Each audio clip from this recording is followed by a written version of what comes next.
Hello दोस्तों, नमस्कार। मैं हूं राज यादव और एक बार फिर से आपका बहुत बहुत स्वागत है smart city update YouTube channel पर। दोस्तों, EMRS की वैकेंसी जो है जारी कर दी गई है और इससे आप सभी अवगत हो ही चुके होंगे।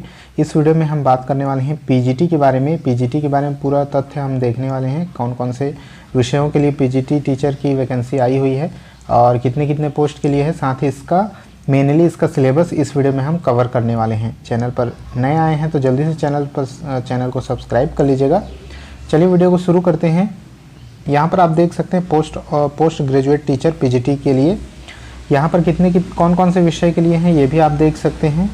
यहाँ पर आप देख सकते हैं इंग्लिश के 246 पोस्ट हैं, हिंदी के 200 पोस्ट है, मैथमेटिक्स के 244 पोस्ट, केमिस्ट्री के 169, फिजिक्स के 179, बायोलॉजी के 236, हिस्ट्री के 185, जियोग्राफी के 154, कॉमर्स के 140, इकोनॉमिक्स के 161 और कंप्यूटर साइंस के 172 पोस्ट हैं। कुल मिलाकर के 2086 पोस्ट के लिए इस वैकेंसी को जारी किया गया है, जिसमें इन सभी विषयों को शामिल किया गया है। कुल मिलाकर के 2000 से भी ज़्यादा पदों के लिए इस वैकेंसी को जारी किया गया है और इसके लिए जो योग्यता रहने वाली है उसको आप यहाँ पर से देख सकते हैं। नॉन एक्सीडिंग 40 ईयर्स, यानी जो अधिकतम आयु सीमा रहेगी वो 40 वर्ष रहेगी, लेकिन इसके अलावा जो अलग अलग एज रिलैक्सेशन होता है सेंट्रल गवर्नमेंट के हिसाब से वो एज रिलैक्सेशन दी जाएगी।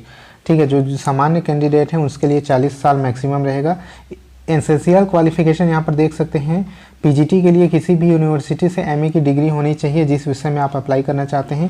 इंग्लिश के लिए आपका इंग्लिश में मास्टर डिग्री होना चाहिए, हिंदी के लिए हिंदी में, फिजिक्स के लिए फिजिक्स में, केमिस्ट्री के लिए केमिस्ट्री में, मैथमेटिक्स के लिए मैथमेटिक्स में। PGT बायोलॉजी के लिए बॉटनी जूलॉजी या बायोलॉजी में आपका जो है मास्टर डिग्री आपका होना चाहिए। हिस्ट्री के लिए हिस्ट्री में, जियोग्राफी के लिए जियोग्राफी में। कॉमर्स के लिए आप देख सकते हैं ये जो है सब्जेक्ट क्राइटेरिया आपका दिया हुआ है। इन सब्जेक्ट्स में से किसी भी विषय से आपका मास्टर डिग्री हो तो आप कॉमर्स के लिए अप्लाई कर सकते हैं। इकोनॉमिक्स के लिए इकोनॉमिक्स से मास्टर डिग्री होना चाहिए और PGT रीजनल लैंग्वेज से अगर आप दे रहे हैं तो रीजनल लैंग्वेज के लिए उस रीजनल लैंग्वेज से आपका मास्टर डिग्री होना चाहिए। साथ ही आपका BEd होना चाहिए, टेट इसमें कंपलसरी नहीं है। PGT कंप्यूटर साइंस की बात करें तो आप देख सकते हैं कंप्यूटर साइंस का भी एज सेम रहेगा और essential qualification MSc computer science या IT, MCA from recognised university institute, या फिर ME और MTech कंप्यूटर साइंस या IT फ्रॉम रिकॉग्नाइज्ड यूनिवर्सिटी या इंस्टीट्यूट। तो इस प्रकार से इसकी क्वालिफिकेशन रहेगी।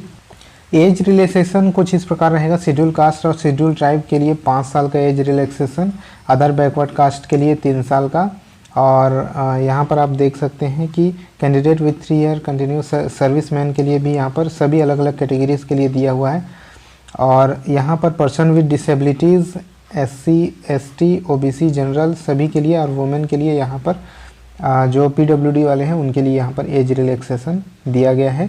Women all category only applying PGT post, जो भी PGT पोस्ट के वुमेन हैं उनके लिए 10 साल का एज रिलैक्सेशन है। जो भी वहाँ पर अभी मैंने एज आपको बताया मैक्सिमम 40 ईयर, उसमें आप 10 वर्ष प्लस कर लेंगे अगर आप वुमेन हैं तो। ठीक है, इस प्रकार का एज रिलैक्सेशन भी यहाँ पर दिया गया है। अगर अलग अलग जो है वर्गों के लिए अलग अलग यहाँ पर एज रिलैक्सेशन दिया गया है, इसको आप देख सकते हैं।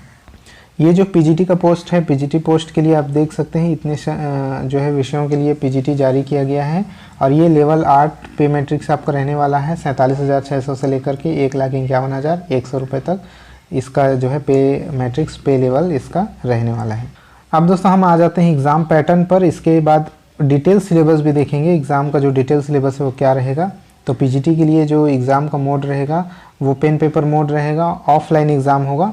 इसमें 130 नंबर के जो है 130 प्रश्न आपसे पूछे जाएंगे। साथ ही 20 नंबर का लैंग्वेज कॉम्पिटेंसी भी रहेगा, जिसमें हिंदी लैंग्वेज और इंग्लिश लैंग्वेज का लैंग्वेज कॉम्पिटेंसी रहेगा।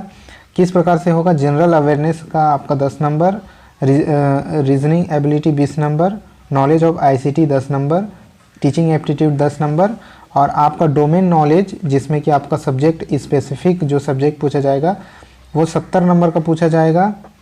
Experiential activity based pedagogy and case study based question 5 number का और NEP 2020 से 5 नंबर का, इस प्रकार का इसको सेट किया गया है।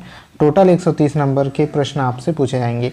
साथ ही 120 प्रश्न जो है लैंग्वेज कॉम्पिटेंसी का रहेगा, जिसमें 10 नंबर हिंदी और 10 नंबर इंग्लिश लैंग्वेज का रहेगा, जिसमें मिनिमम 40% लाना आपको अनिवार्य होगा। अगर आप 40% मिनिमम नहीं ला पाते हैं, या इंग्लिश या हिंदी दोनों में से किसी में भी अगर नहीं ला पाते हैं, तो आपकी समझ लीजिए कि आगे कॉपी चेक ही नहीं होगी, 130 नंबर का आपका जो है वो काउंट ही नहीं होगा। ठीक है, तो इसमें 40% मिनिमम मार्क्स लाना अनिवार्य है। और इसके लिए जो डिटेल सिलेबस है वो इस प्रकार है। यहाँ आप देख सकते हैं जनरल अवेयरनेस आपसे पूछा जाएगा, general knowledge and current affair with special, तो ये सभी जनरल अवेयरनेस से रिलेटेड आपसे पूछा जाएगा।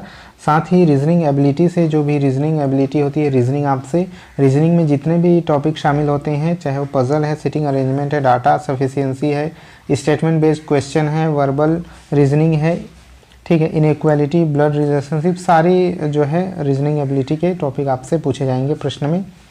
इसके अलावा नॉलेज ऑफ आईसीटी में आप देख सकते हैं कि fundamental of computer system, basics of operating system, MS office keyboards, shortcuts and there uses, important computer terms इत्यादि, और ये सभी computer network, cyber security and internet इत्यादि जो है टॉपिक आपसे पूछा जाएगा। टीचिंग एप्टीट्यूड जो टॉपिक है उसमें क्या क्या शामिल रहेगा वो भी एक नज़र देख लीजिए। इसमें आपका teaching nature, characteristics, objective and basic requirements, learners characteristics, factors affecting teaching, methods of teaching, teaching ads and evaluation system, ये सभी आपसे पूछा जाएगा टीचिंग एप्टीट्यूड में। इसके अलावा experiential, activity based, pedagogy and case study based, ये भी टॉपिक शामिल है। साथ ही आपका नेशनल एजुकेशन पॉलिसी NEP 2020 भी शामिल है। इंग्लिश, जनरल इंग्लिश में आप देख सकते हैं जो सामान्य अंग्रेजी ग्रामर होता है वो सभी इसमें शामिल है आपके। Verb tense, voice, subject verb, agreement, articles, comprehension, ये सभी टॉपिक इसमें शामिल रहेंगे। सामान्य हिंदी, जनरल हिंदी में आप देख सकते हैं संधि समास, विलोम शब्द, पर्यायवाची, मुहावरे, लोकोक्ति, अपठित गद्यांश इत्यादि सामान्य हिंदी ग्रामर के प्रश्न आपसे पूछे जाएंगे। अब जो मेन आपका सब्जेक्ट स्पेसिफिक सिलेबस जो है वो यहाँ पर दिया हुआ है। सब्जेक्ट स्पेसिफिक सभी सब्जेक्ट वालों के लिए अलग अलग है। जैसे पीजीटी मैथमेटिक्स के लिए यहाँ पर सिलेबस दिया हुआ है, उसको आप अपने हिसाब से अपने सब्जेक्ट के अकॉर्डिंग देख लेंगे। ये PDF आपको अवेलेबल हो जाएगा। कहाँ अवेलेबल होगा अभी मैं आपको बताऊँगा। पीजीटी फिजिक्स का यहाँ पर से देख सकते हैं। साथ ही सभी पीजीटी, जितने भी पीजीटी सब्जेक्ट के लिए निकले हुए हैं सभी का यहाँ पर सिलेबस दिया हुआ है। पीजीटी केमिस्ट्री है, पीजीटी बायोलॉजी है, यहाँ पर आप देख सकते हैं। इसके अलावा जो भी पीजीटी के सब्जेक्ट हैं, कंप्यूटर साइंस है, कंप्यूटर साइंस के अलावा हर एक सब्जेक्ट का सिलेबस यहाँ पर दिया हुआ है। चाहे वो कॉमर्स की बात करें, चाहे हम भूगोल, हिस्ट्री, जितने भी सब्जेक्ट्स हैं, यहाँ इकोनॉमिक्स, सभी का सिलेबस यहाँ पर दिया हुआ है। साथ ही जो थर्ड लैंग्वेज वाले हैं उनका भी सिलेबस यहाँ पर दिया हुआ है। यहाँ पर पीजीटी हिंदी आप देख सकते हैं, पीजीटी हिंदी इंग्लिश सभी का है।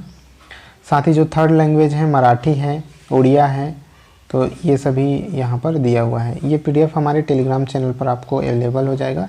टेलीग्राम चैनल का लिंक आपको नीचे डिस्क्रिप्शन बॉक्स में दे दिया गया है। ठीक है, तो आई होप आपको सिलेबस के बारे में सारी जानकारी मिल गई होगी। आप अपने जो है स्पेसिफिक सब्जेक्ट के लिए सिलेबस हमारे टेलीग्राम चैनल से आप डाउनलोड कर सकते हैं। तो आज के इस वीडियो में इतना ही था। अगर वीडियो पसंद आया होगा तो वीडियो को लाइक करके शेयर अपने सभी दोस्तों तक जरूर कर दीजिएगा। चैनल पर नए हैं तो सब्सक्राइब कर लीजिएगा। मिलते हैं आपसे नेक्स्ट वीडियो में, तब तक के लिए जय हिंद।